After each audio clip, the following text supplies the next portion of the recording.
नमस्कार दोस्तों, CTET paper 2 social science geography का एक ऐसा मोस्ट इम्पोर्टेंट टॉपिक लेकर आ चुका हूं। टॉपिक का नाम है वायुमंडल, एटमॉस्फेयर, जिससे आपकी परीक्षा में हर बार क्वेश्चन पूछे जाते हैं।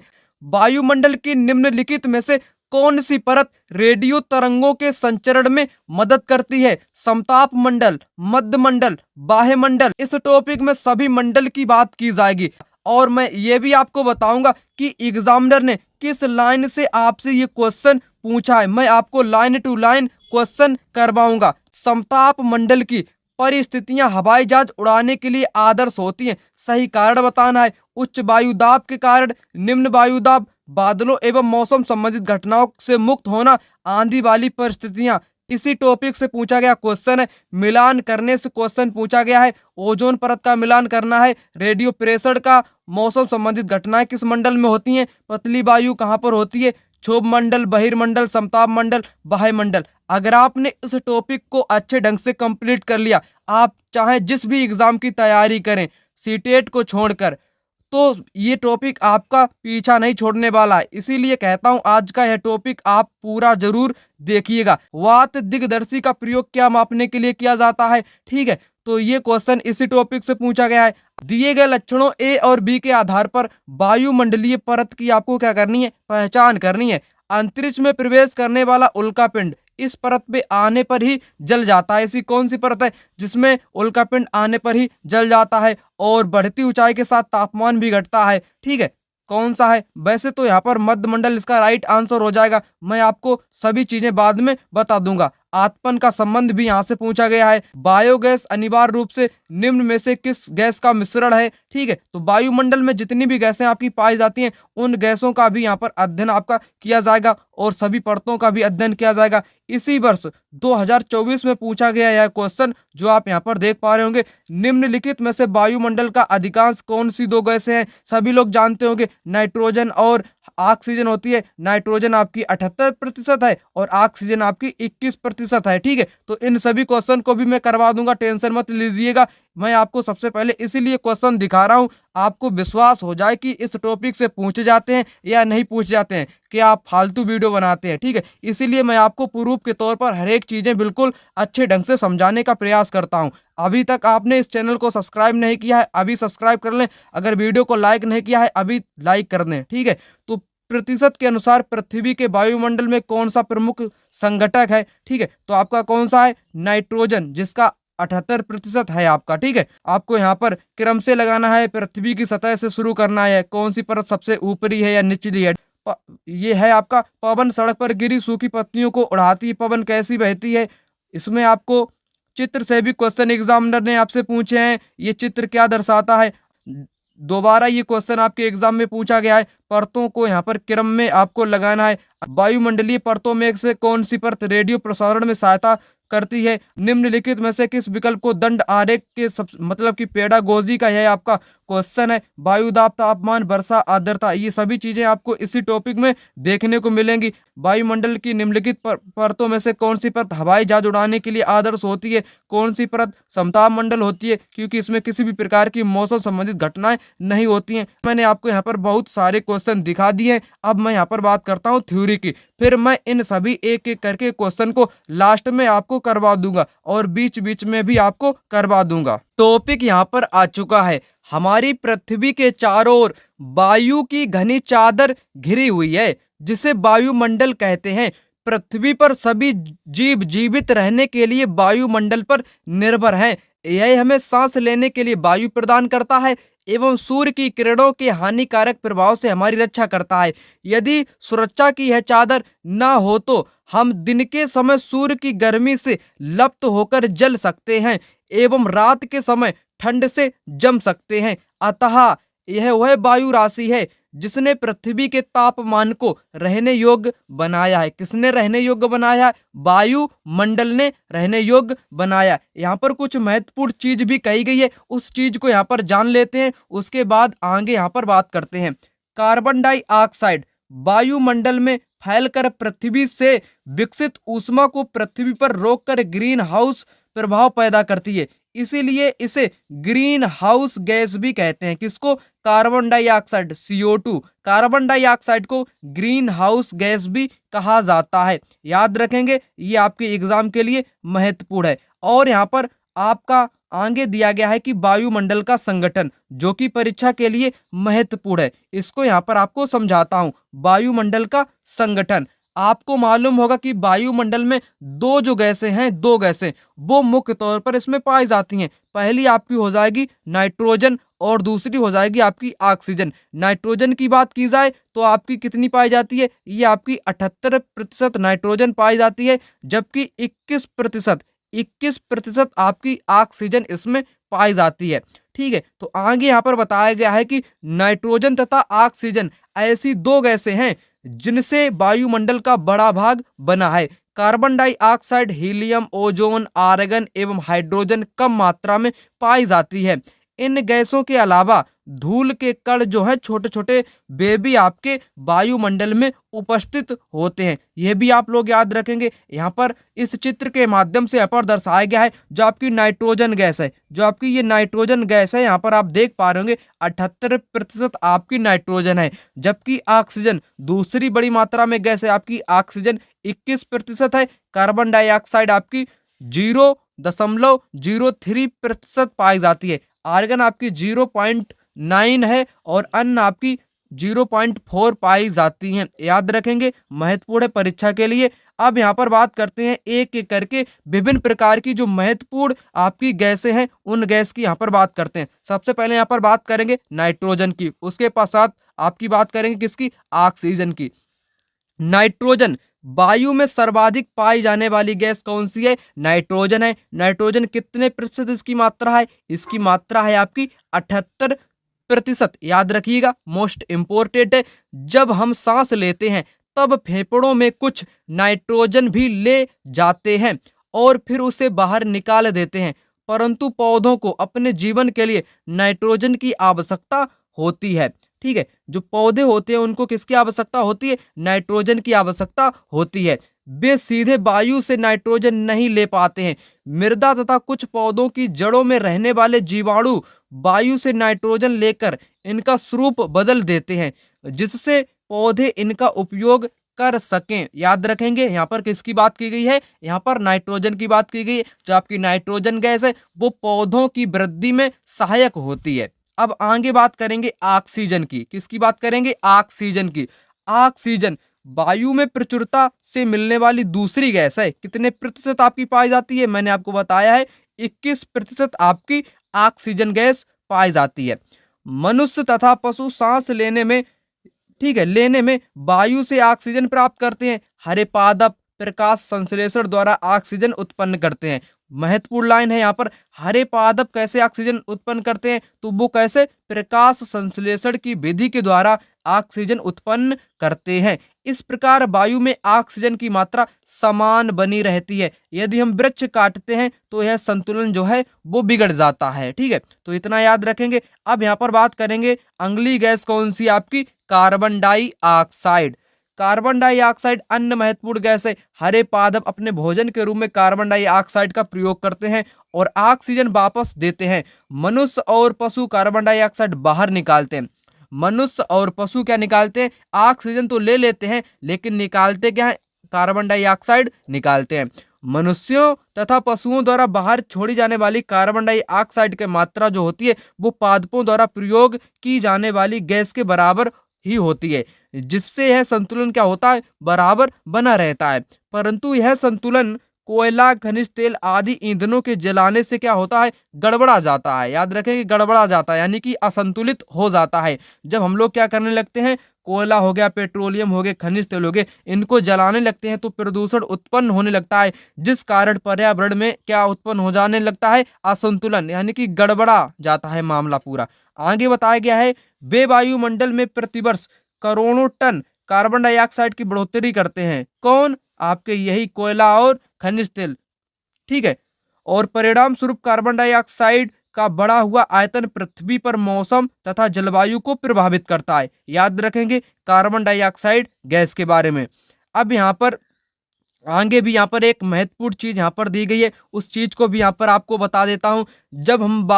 जब वायु गर्म होती है तो फैलती है। जब वायु कैसी होती है, गर्म होती है तो वो फैलती है और हल्की होकर ऊपर उठती है।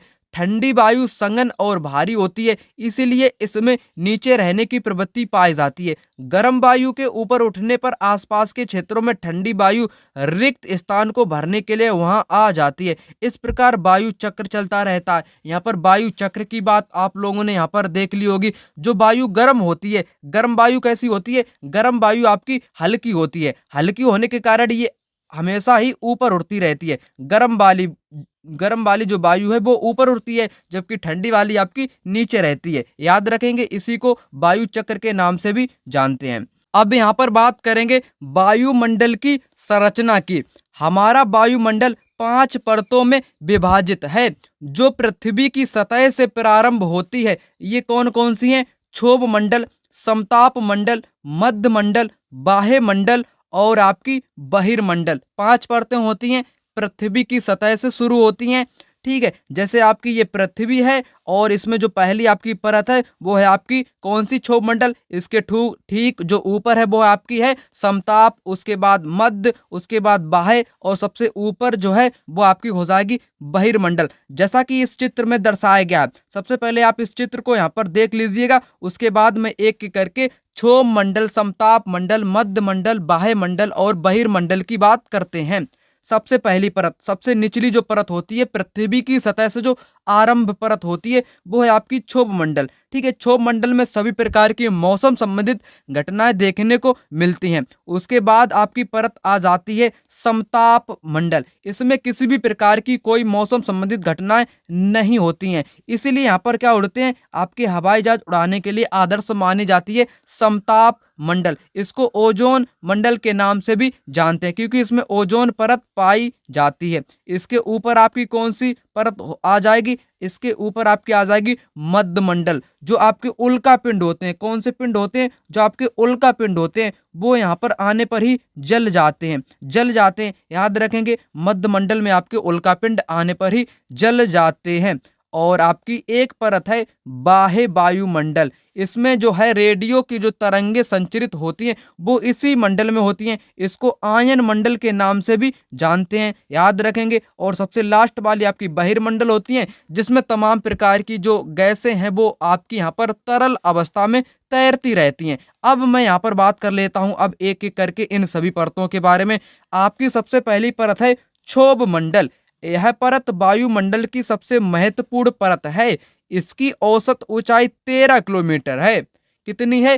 13 किलोमीटर, 20 किलोमीटर इतना आप औसत है इसकी। ठीक है, 13 किलोमीटर औसत आप यहाँ पर याद रखेंगे। हम इसी मंडल में मौजूद वायु में सांस लेते हैं। मौसम की लगभग सभी घटनाएं जैसे वर्षा, कोहरा, ओला वर्षण इसी परत के अंदर होती है। महत्वपूर्ण लाइन यहाँ पर कही गई है, एक बार और रिपीट कर देता हूँ। क्षोभ मंडल की बात, 13 किलोमीटर इसकी औसत ऊंचाई होती है। मौसम की जितनी भी घटनाएं होती हैं, आंधी तूफान, ओला बारिश, सब कुछ इसी मंडल में होता है। अगली परत की यहाँ पर बात करते हैं समताप मंडल की। किसकी? समताप मंडल की यहाँ पर बात करते हैं। तो समताप मंडल का यहाँ पर याद रखेंगे, जो समताप मंडल है ये क्षोभ मंडल के ऊपर है। ठीक है, इसी को समताप मंडल कहते हैं। यह लगभग 50 किलोमीटर की ऊंचाई तक फैला है। और आपका वो कितना है? वो आपका क्षोभ मंडल 13 है और उसके पश्चात आपका है समताप मंडल, जो कि आपका 50 किलोमीटर तक फैला हुआ है। याद रखेंगे आगे। और यहाँ पर कहा गया है कि यह परत बादलों एवं मौसम संबंधित घटनाओं से लगभग मुक्त होती है। इसमें किसी भी प्रकार की बादल नहीं होते हैं, ना ही आंधी होता है, ना ही तूफान, यानी कि मौसम की किसी भी प्रकार की कोई घटना समताप मंडल में नहीं होती है। इसके फलस्वरूप यहाँ की परिस्थितियां हवाई जहाज उड़ाने के लिए आदर्श होती हैं। मैंने आपको बताया भी है, क्वेश्चन यहीं से आपके पूछा गया था एग्जाम में। ठीक है, कौन सी परिस्थितियां हवाई जहाज उड़ाने के लिए आदर्श हैं? तो मौसम संबंधित घटनाओं से लगभग मुक्त होती हैं। याद रखेंगे, मुक्त होती है। तो सबसे पहले मैं आपको यहाँ पर क्वेश्चन दिखा देता हूँ। क्वेश्चन आप यहाँ पर देख पा रहे होंगे, समताप मंडल की परिस्थितियां हवाई जहाज उड़ाने के लिए आदर्श होती हैं। उसी लाइन से हूबहू क्वेश्चन पूछा गया। कैसा? हूबहू क्वेश्चन एग्जामिनर ने आपसे यहाँ पर पूछ लिया है, जिसको मैंने अभी वहाँ पर आपको दिखाया है।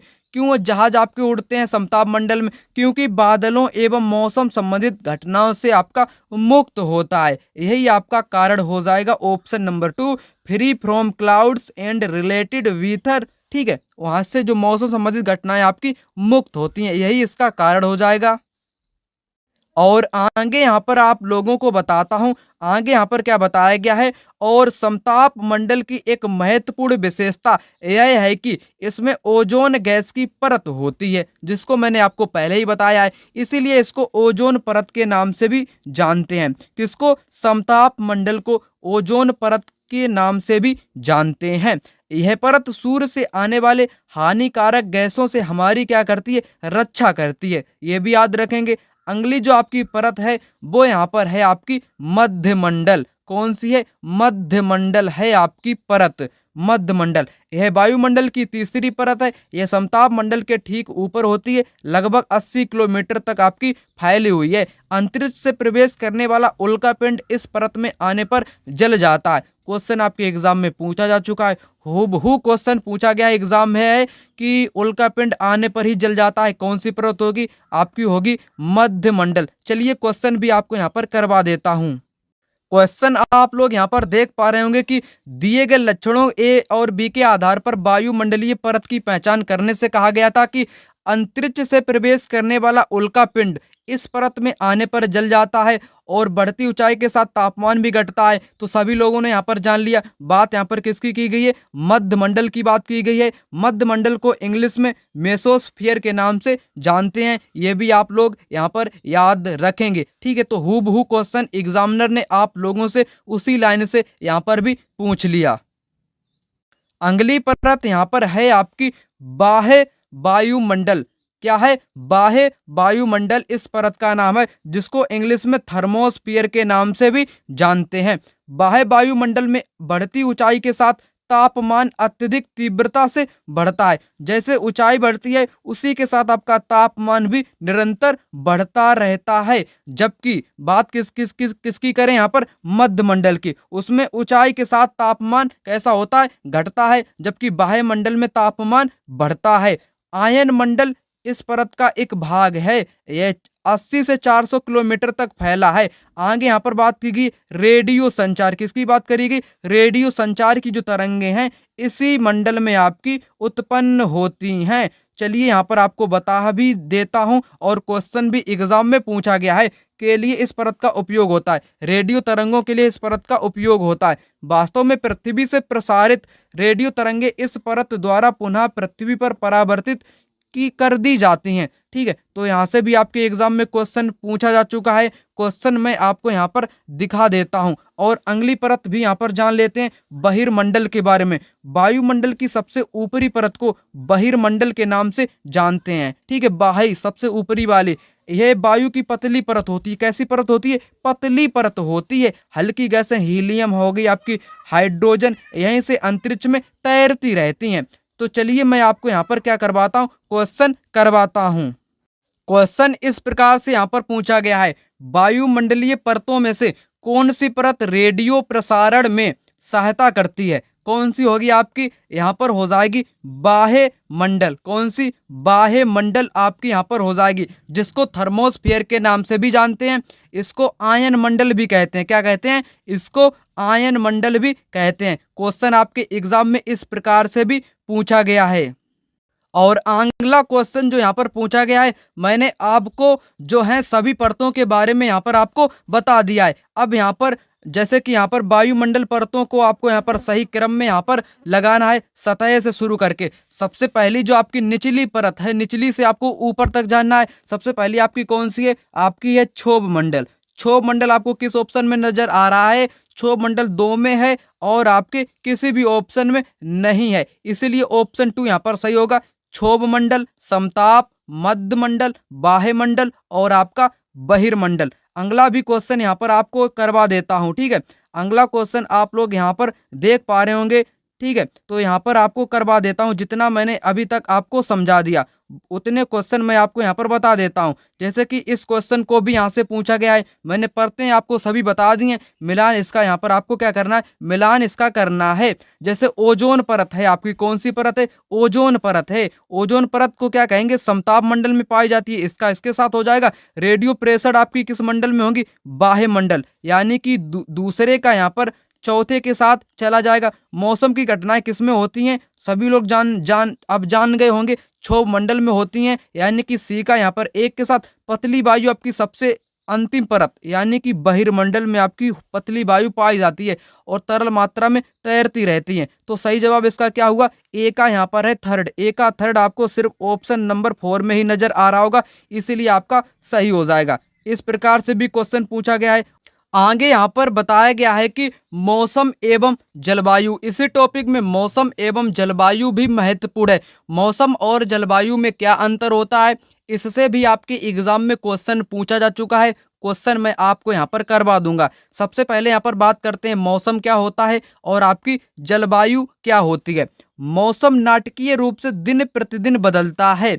मौसम जो आपका होता है वो दिन प्रतिदिन चेंज होता रहता है, उसको कहेंगे मौसम। जबकि किंतु दीर्घ काल में किसी स्थान का औसत मौसम उस स्थान की जलवायु बताता है, यानी कि लंबे समय तक किसी विशेष स्थान पर एक जैसा मौसम रहता है, उसको जलवायु कहते हैं। जैसे 10 साल ले लो आप, 15 साल ले लो, 20 साल ले लो, 25 साल ले लो, यानी कि दीर्घकालिक होता है। जलवायु आपकी दीर्घकालिक होती है, जबकि मौसम आपके अल्पकालीन तक रहते हैं। जैसे कि आज मौसम कुछ और है, कल पता नहीं क्या हो जाए मौसम में, ठीक है। तो आपकी जलवायु आपकी स्थिर रहती है, यानी कि मतलब कि लंबे समय तक स्थिर रहती है, जबकि मौसम आपके नहीं रहते हैं, ये हमेशा बदलते रहते हैं। इतना अंतर आपने यहाँ पर समझ लिया होगा मौसम और जलवायु में, ठीक है। और यहाँ पर एक बात भी कही गई है कि यह जानकर आपको आश्चर्य होगा कि पृथ्वी सूर्य की ऊर्जा के कितना यहाँ पर दिया गया है, इकाई, दहाई, सैकड़ा, हजार, 10,000, लाख, 10 लाख, करोड़, 10 करोड़, ठीक है। तो यहाँ पर 20 करोड़ भाग का केवल एक भाग, ठीक है, 2 अरबों ही प्राप्त करती है। कौन, पृथ्वी सूर्य की ऊर्जा से। याद रखेंगे, ये भी लाइन यहाँ पर महत्वपूर्ण कही गई है। आगे यहाँ पर बताया गया है तापमान के बारे में, ठीक है। तापमान की बात यहाँ पर करेंगे, और इससे पहले यहाँ पर मैंने आपको क्या बताया है, मौसम और जलवायु, क्या बताया है, मौसम और जलवायु में मैंने आपको यहाँ पर अंतर बताया है। चलिए यहाँ पर आपको क्वेश्चन करवा देता हूँ। क्वेश्चन इस प्रकार से यहाँ पर पूछा गया है, जलवायु के संबंध में ए और बी कथन पर यहाँ पर विचार करके सही उत्तर का आपको क्या करना था, चुनना था। तो कथन ए, जलवायु वायुमंडल में दिन प्रतिदिन होने वाला परिवर्तन है। जी बिल्कुल होगा। जलवायु जो है आपकी वो दीर्घकालीन में उसका परिवर्तन होता है, 10 वर्ष, 5 वर्ष, 20 वर्ष, 25 वर्ष में। जबकि जो मौसम होते हैं वो दिन प्रतिदिन चेंज होते रहते हैं। यहाँ पर मौसम की बात कही गई है। किसी स्थान की जलवायु सिर्फ उसकी ऊंचाई तथा उच्चावच पर निर्भर करती है। ये तो बात यहाँ पर सही है, बी यहाँ पर सही है, ए गलत है। ऑप्शन नंबर 2 यहाँ पर सही हो जाएगा। इस प्रकार से यहाँ पर क्वेश्चन पूछा गया है। आगे यहाँ पर कुछ महत्वपूर्ण चीजें कही गई हैं तापमान के बारे में। चलिए आपको यहाँ पर तापमान से भी एग्जाम में क्वेश्चन पूछा जा चुका है, आपको यहाँ पर करवाता हूँ। वह वायुमंडल का तापमान होता है।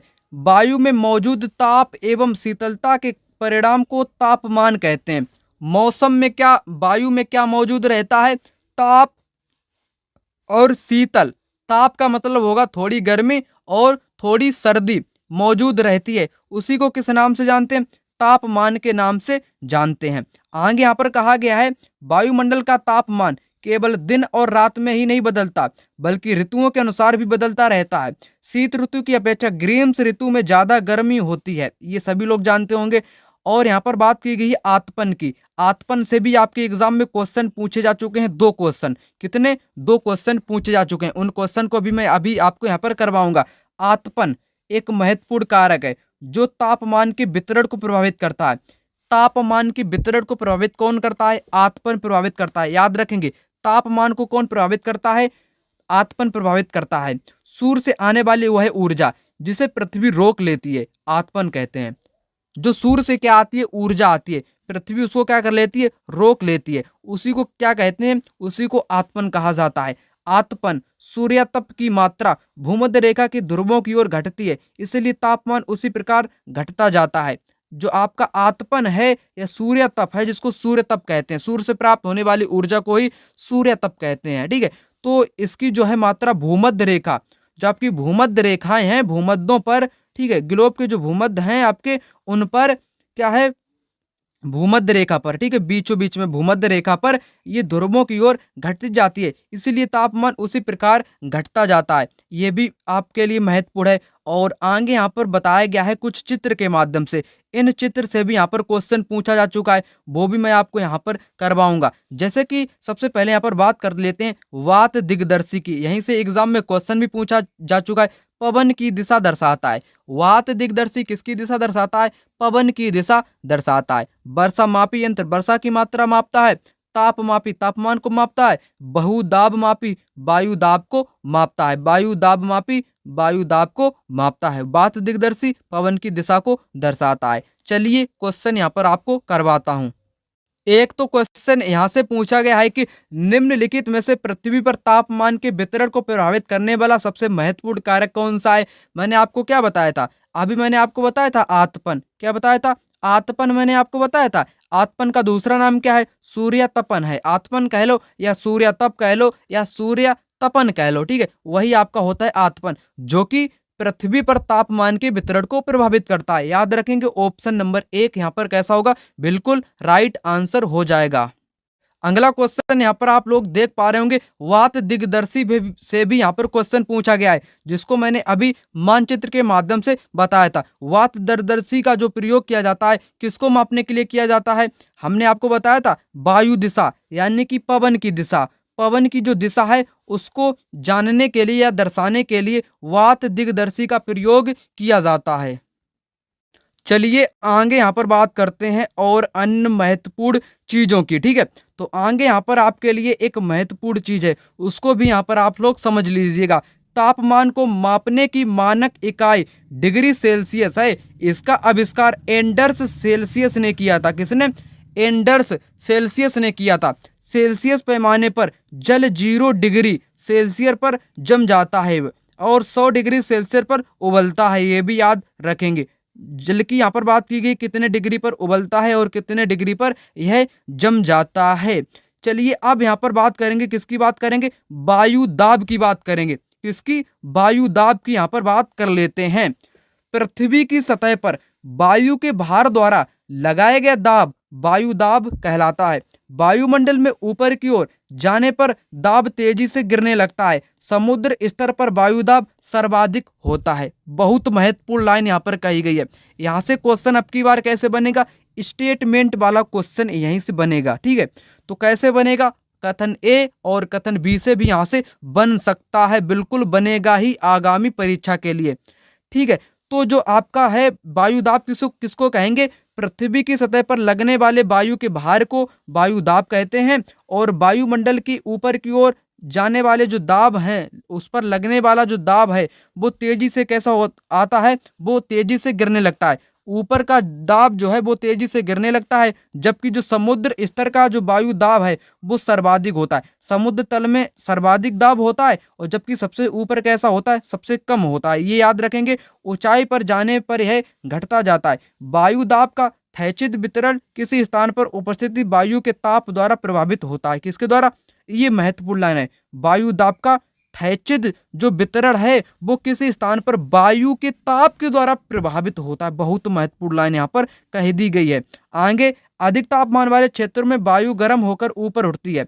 वायु गर्म होकर हमेशा ही ऊपर उठती है और ठंडी वायु हमेशा ही नीचे को जाती है। यह निम्न दाब क्षेत्र बनता है, ठीक है। तो निम्न दाब बादल युक्त आकाश एवं नम मौसम के साथ जुड़ा है। निम्न दाब, ठीक है। निम्न दाब कैसे बनता है? अधिक तापमान वाले क्षेत्रों में, अधिक तापमान वाले क्षेत्रों में वायु गर्म होकर ऊपर चली जाती है, वहां पर निम्न दाब वाला क्षेत्र बनता है। वहां पर बादल नहीं होते हैं, आकाश एवं नम मौसम के साथ जुड़े रहते हैं। आगे यहाँ पर बताया गया है कम तापमान वाले जो क्षेत्र हैं वहाँ की जो वायु है वो कैसी होती है? ठंडी होती है। कम तापमान वाले, क्योंकि वहाँ पर सूर्य की जो है ऊष्मा वो ज़्यादा नहीं पहुँच पाती है, इसीलिए वो इलाके आपके कैसे होते हैं? ठंडे होते हैं। इसके फलस्वरूप यह भारी होती है।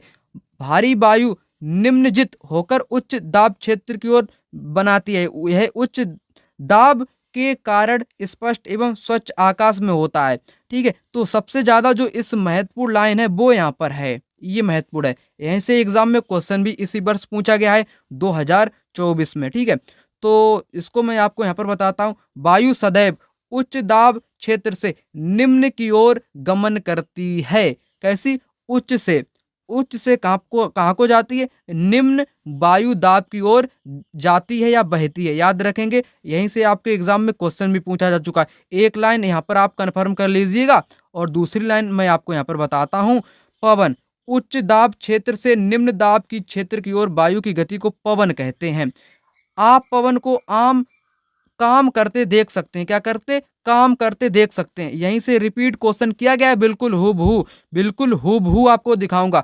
जब यह सड़क पर गिरी पत्तियों को उड़ाती है अथवा तूफान के समय पेड़ों को उखाड़ देती है। कभी कभी जब पवन धीरे बहती है तो आप इसे महीन धूल या धुएं को उड़ाते हुए देख सकते हैं, बिल्कुल देख सकते हैं। तो ये जो है ये किसका उदाहरण है? ये है आपके उच्च दाब से निम्न दाब की ओर आपकी बहती है। यहाँ पर बात की गई है सड़क पर गिरी पत्तियों को उड़ाती है आपकी वायु, किस ओर बहती है? आपकी उच्च दाब से निम्न दाब की ओर बहती है। सबसे पहले क्वेश्चन यहाँ पर आप देख लीजिएगा। क्वेश्चन आप लोग यहाँ पर देख लीजिएगा कि पवन सड़क पर गिरी सूखी पत्तियों को उड़ाती पवन कैसी बहती है। हूबहू क्वेश्चन आपसे वहीं से उठा के डायरेक्ट पूछा गया है। तो उच्च दाब क्षेत्र से निम्न दाब की ओर वायु की गति, ठीक है, उच्च से निम्न की ओर, याद रखेंगे, मोस्ट इंपोर्टेंट है आपकी परीक्षा के लिए। आगे यहाँ पर बताया गया है कि पवन को मुख्यतः 3 प्रकारों में विभाजित किया जा सकता है। 3 प्रकार में आपकी पवन विभाजित की गई है। एक पवन आपकी होती है कौन सी? पवन का नाम आने की दिशा के आधार पर भी निर्धारित होता है। उदाहरण के लिए पश्चिम से आने वाली पवन को पश्चिमी पछुआ पवन के नाम से भी जानते हैं। पवन आपकी कितने प्रकार की होती हैं? 3 प्रकार की यहाँ पर बताई गई हैं। तो तीनों प्रकार आपके लिए महत्वपूर्ण है क्योंकि हर बार क्वेश्चन यहाँ से भी पूछा जाता है। सबसे पहली जो आपकी कौन सी है? स्थायी पवनें। कौन सी? स्थायी पवनें। व्यापारिक पश्चिमी एवं पूर्वी पवनें स्थायी पवनें हैं। ये वर्ष भर लगातार निश्चित दिशा में चलती रहती हैं, यानी कि एक ही दिशा में ये निश्चित चलती रहती हैं। इन्हीं को कहते हैं स्थायी पवनें। ये कैसी पवनें हैं? ये आपकी व्यापारिक पश्चिमी एवं पूर्वी पवनें हैं, पूर्वी और पश्चिमी पवनें हैं। अब यहाँ पर बात करते हैं मौसमी पवनों की। किसकी? मौसमी पवनें। ये पवनें विभिन्न ऋतुओं में अपनी दिशा बदलती रहती हैं। उदाहरण के लिए भारत के मानसूनी पवनें, याद रखेंगे। मौसमी जो आपकी बदलती रहती हैं, स्थायी वो आपकी एक ही दिशा में चलती रहती हैं। स्थानीय, ठीक है, ये पवनें किसी छोटे क्षेत्र में वर्ष या दिन के समय किसी विशेष समय में चलती हैं। उदाहरण के लिए स्थल एवं समुद्र समीर, ठीक है। तो उत्तरी क्षेत्र की गर्म एवं शुष्क स्थानीय पवन आपको याद है, जिसको क्या कहते हैं? लू। उत्तर भारत में, ठीक है, उत्तर भारत में जो पवन को क्या कहा जाता है? लू कहा जाता है, याद रखेंगे, लू कहा जाता है। ये आपका यहाँ पर चित्र दर्शाया गया है। बात करेंगे बहुत महत्वपूर्ण चीज की। आपके एग्जाम में क्वेश्चन जो पूछे जाते हैं वो आपके मानचित्र डायरेक्ट देकर भी पूछे जाते हैं। ये मानचित्र जो आप यहाँ पर देख पा रहे होंगे, ठंडी वायु और गर्म वायु से कौन सी वर्षा होती है? आपकी चक्रवाती वर्षा होती है। ये मानचित्र से भी क्वेश्चन एग्जाम में पूछा गया है। अगला मानचित्र, यहाँ से भी एग्जाम में क्वेश्चन पूछा जा चुका है। आर्द्र वायु होगी तो कहाँ पर वर्षा होगी? ये आपकी कहलाएगी पर्वतीय वर्षा। अगला जो क्वेश्चन भी आपसे पूछा गया है, क्वेश्चन भी मैं आपको यहाँ पर दिखाऊंगा। संवहनीय वर्षा कहाँ पर होती है? जब गर्म वायु ऊपर की ओर जाती है। गर्म वायु जब ऊपर जाएगी तो कैसी होगी? हल्की हो जाएगी। वही आपकी संवहनीय वर्षा यहाँ पर कहलाती है। ठीक है, तो वर्षा के प्रकार यहाँ पर बात कही गई है। किसके? वर्षा के प्रकार की यहाँ पर बात कही गई है, याद रखेंगे। सबसे पहले यहाँ पर इसको शुरू करते हैं। किसको? इसी को यहाँ पर सबसे पहले शुरू करते हैं, फिर मैं आपको एक एक करके इनका क्वेश्चन जो है आपके एग्जाम में पूछा गया है उनको भी यहाँ पर करवाता हूँ। जैसे कि आर्द्रता की यहाँ पर बात की गई। आर्द्रता, जब जल पृथ्वी पर विभिन्न जलाशयों में वाष्पित होता है तो यह जल वाष्प बन जाता है। वायु में किसी भी समय जल वाष्प की मात्रा को आर्द्रता कहते हैं। जब हम वायु में जल वाष्प की जो मात्रा अत्यधिक होती है तो हम उसे आर्द्र दिन कहते हैं। क्या कहते हैं? आर्द्र दिन कहते हैं। आर्द्र दिन कहते हैं। जैसे जैसे वायु गर्म होती जाती है इसकी जल वाष्प धारण करने की क्षमता बढ़ती जाती है और इस प्रकार यह अधिक आर्द्र हो जाती है। आर्द्र दिन में कपड़े सूखने में काफ़ी समय लगता है और हमारे शरीर से पसीना आसानी से नहीं सूखता है और हम असहज महसूस करते हैं। ये भी याद रखेंगे और यहाँ से भी क्वेश्चन आपके एग्जाम में पूछा जा चुका है आर्द्र दिन से संबंधित।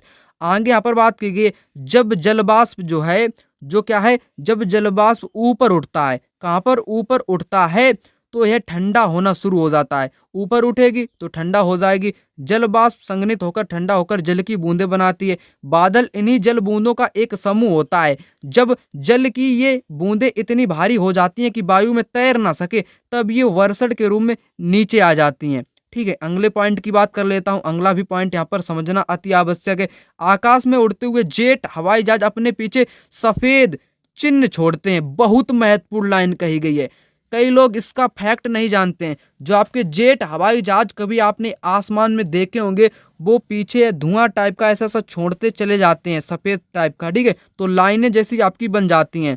ठीक है, चिन्ह छोड़ते हैं। इनके इंजनों से निकली नमी संघनित हो जाती है। क्या संघनित हो जाती है? जो नमी होती है वो संघनित हो जाती है।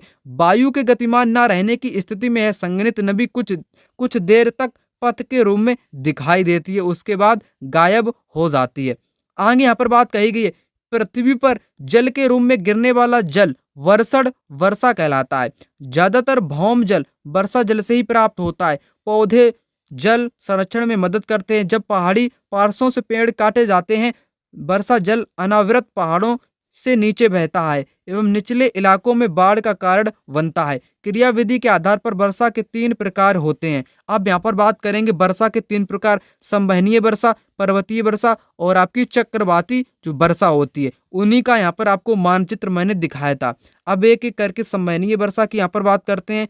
इसी चैप्टर में आपका है ही नहीं संवहनीय वर्षा क्या होती है। ठीक है, तो मैं आपको यहाँ पर और एक चीज है, वर्षण के दूसरे प्रकार हिम है, सहिम वृष्टि है और ओला भी आपका आ जाता है। ठीक है, तो इतना आपने यहाँ पर समझ लिया होगा। और ये चित्र जो आप यहाँ पर देख पा रहे होंगे, यहीं से क्वेश्चन भी पूछा गया है। गर्म वायु और ठंडी वायु कैसी वर्षा होती है? चक्रवाती वर्षा कहलाती है। जब ठंडी वायु और गर्म जो वायु है वो मिल जाती है तो आपकी चक्रवाती वर्षा हो जाती है।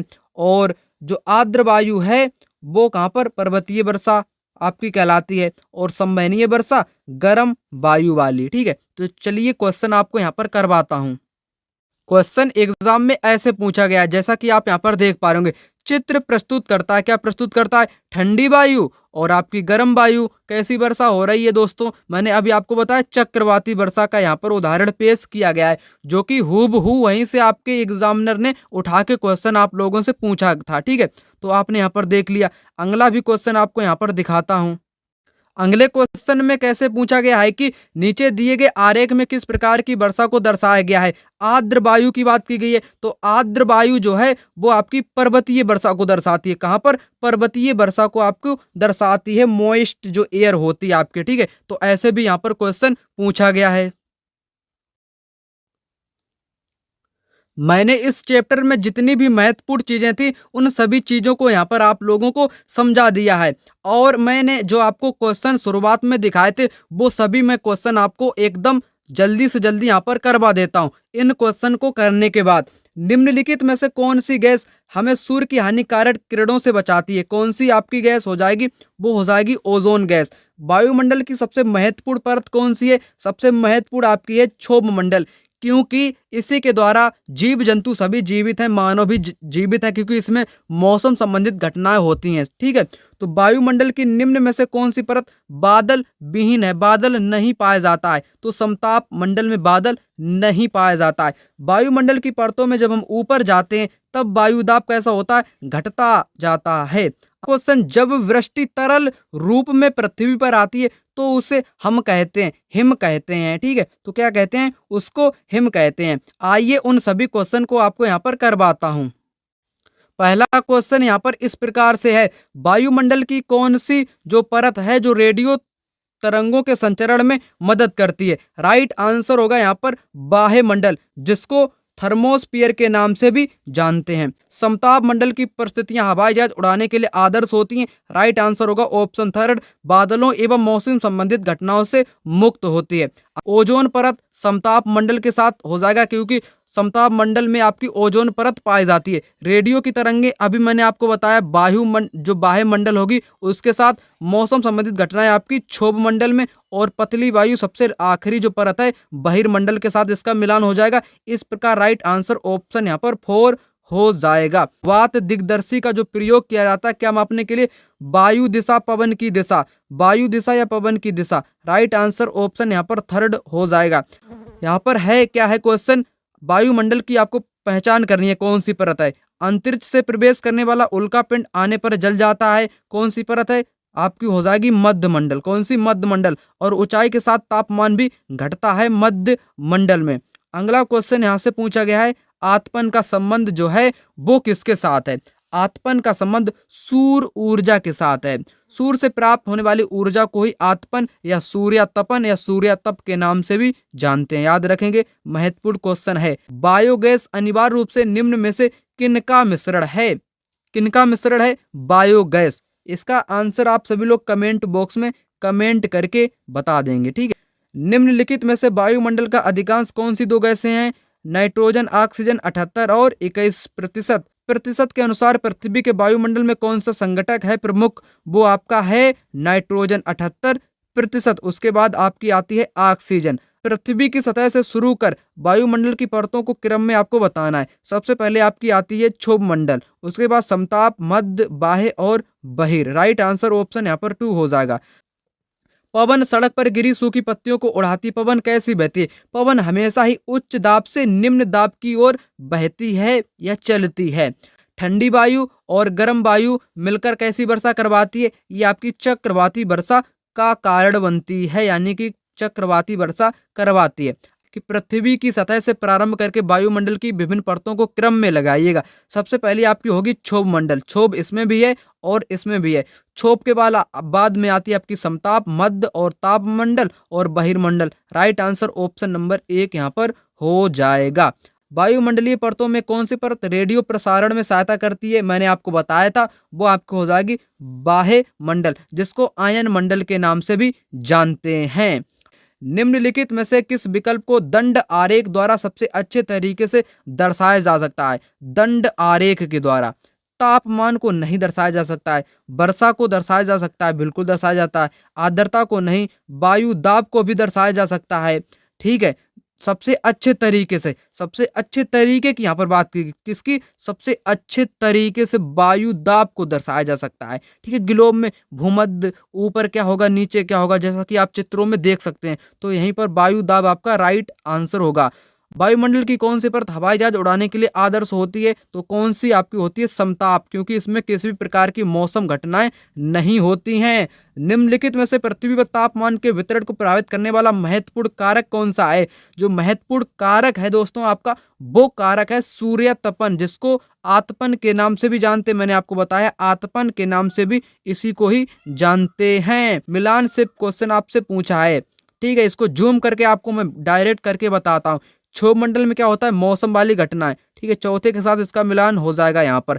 समताप में क्या होता है? जहाज उड़ता है, मौसम घटनाएं नहीं होती हैं, और इसमें ओजोन परत पाई जाती है, इसका हो जाएगा 3rd के साथ। मध्य मंडल में उल्का पिंड जल जाता है, कौन से परत में?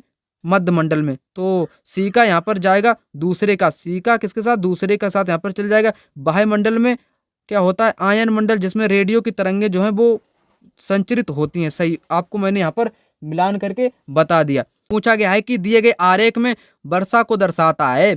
आर्द्र वायु होगी तो ये आपकी पर्वतीय पर्वत में जो वर्षा होगी वहीं की वर्षा आपको दर्शाएगी, और गर्म और ठंडी वायु होगी तो वो आपकी चक्रवाती दर्शाएगी। स्थानीय पवनों के संबंध में पूछा गया है क्वेश्चन। ये पवनें वर्ष भर लगातार निश्चित दिशा में चलती हैं। कौन सी पवनें? निश्चित, बिल्कुल सही बात कही गई है। पश्चिमी एवं पूर्वी इनके उदाहरण है, बिल्कुल ठीक बात कही गई है। दोनों यहाँ पर आपके सही हो जाएंगे। Option number 3 both A and B are true. वायु और मौसम से संबंधित क्वेश्चन। जलवायु, जलवायु के संबंध में पूछा है। जलवायु दिन प्रतिदिन होने वाला परिवर्तन नहीं, मौसम आपका दिन प्रतिदिन परिवर्तित होता है, जबकि जलवायु किसी किसी किसी बहुत लंबे समय के बाद होती है, 15-20 साल के बाद, ठीक है।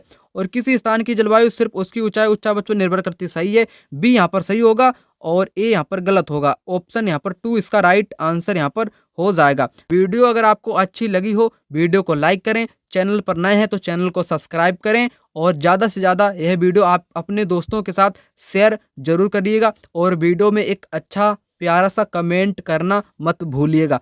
वीडियो देखने के लिए धन्यवाद। जय हिंद, जय भारत।